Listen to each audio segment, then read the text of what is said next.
እንደዚህ ባቡሩ ባይፈጥንም ከዓመታት በኋላ የአርሰናል ዋንጫ መብላት እርግጥ ሆኗል።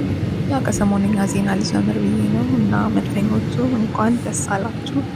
በዚህኛው የዓለማችን ክፍል ግን እግር ኳስ መልኳን፣ ስሟን፣ ሕጓን ቀይራ ፉቲ ተብላ ነው ያለችው እና ይህ የምታዩት ሕዝብ እሱን ጨዋታ ለመታደም እየተጓዘ ያለ ሕዝብ ነው። እዚህ ሀገር ላይ ፕሪሚየር ሊግ ለምን ያስባለውን ጨዋታ በትንሹ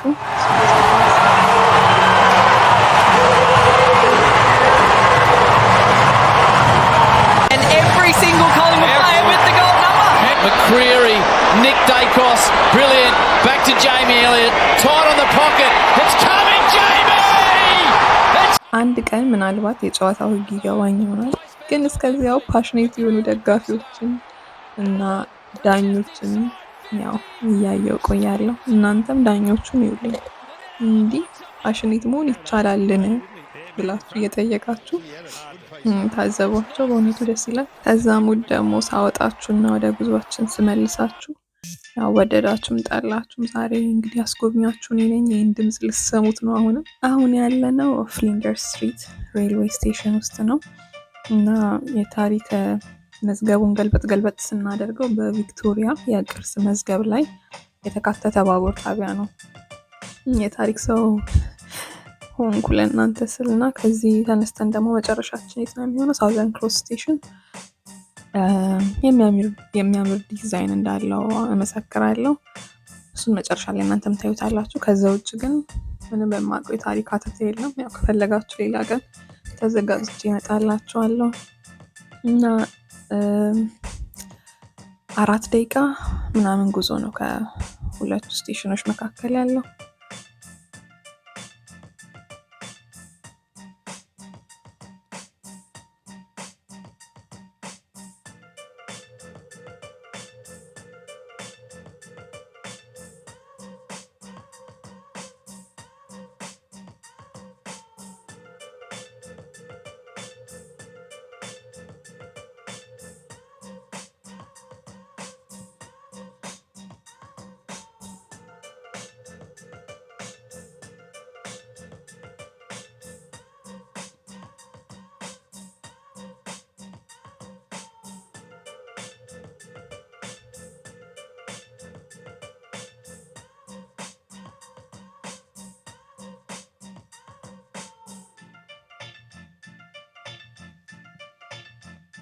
እዚህ ጋር የምታዩት ወንዝ ያራ ሪቨር ይባላል።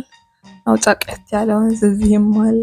እንደውም አውሮፓውያን ሰፋሪዎች ከመጡና ከሰፈሩ በኋላ ንጹህ የውሃ ሶርስ የመጠጥ ውሃ ሶርስ እስከሚያገኙ ድረስ እዚህ ወንዝ ውስጥ ነበረ ይታጠቡም የነበሩት ይዋኙም የነበሩት ከዚህ ወንዝ ይጠጡ ነበር እና በዚህ ምክንያት ታይፎይድ ወረርሽኝ አንድ ወቅት ላይ ተከስቶ ነበርና አሁን ግን እንዲህ ከተማ የሚያሳምር ተፈጥሮ ነው ተቀምጧል።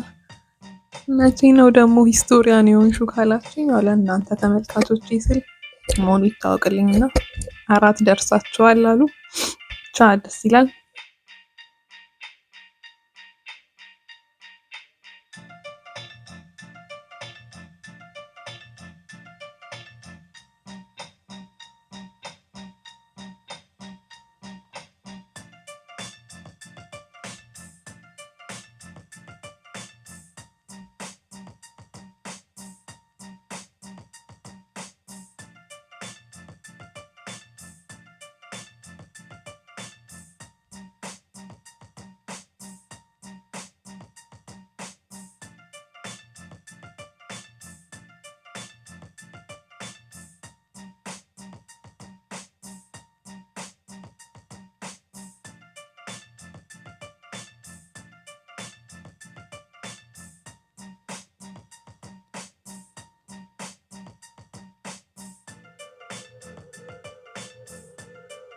እግራችን ምን ሰርቶ ይብላ በሚል ያው ትንሽ እንቅስቃሴ እያደረግን ነበር እና አሁን የክረምት ወቅት እየገባ ስለሆነ እንደምታዩት በጊዜ መጨለም ይጀምራል እና የሰው አለባበስ ይለወጣል።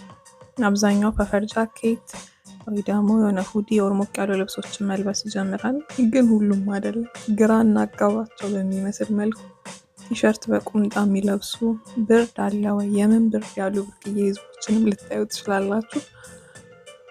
እና ወደ ሳውዘርን ክሮስ እየተጓዝን እነኚህን ደረጃዎች የሳምባና የልብ ፈንክሽኔን ያጎለብቱልኛል ብዬ ለመውጣት ስታገል አንዱ እንዲህ እንጣጥ ብሎ ፍሌክስ አድርጎ አለፈ። ወንድም እኔ ነኝ ኢትዮጵያ አይሳንተ እያልኩ ፋይናሊ እነዚህን ረጃጅም 22 ደረጃዎች ወጥተን ስገምት ነው አልቆጠርኩም። ያው ከፍታ ላይ ደርሰናል። ምን ለማለት ፈልገሽ ነው እንዳትሉኝ፣ በቃ ዝም ብላችሁ ሳውዘርን ክሮስ ስቴሽንን ጎብኙ። ቻው።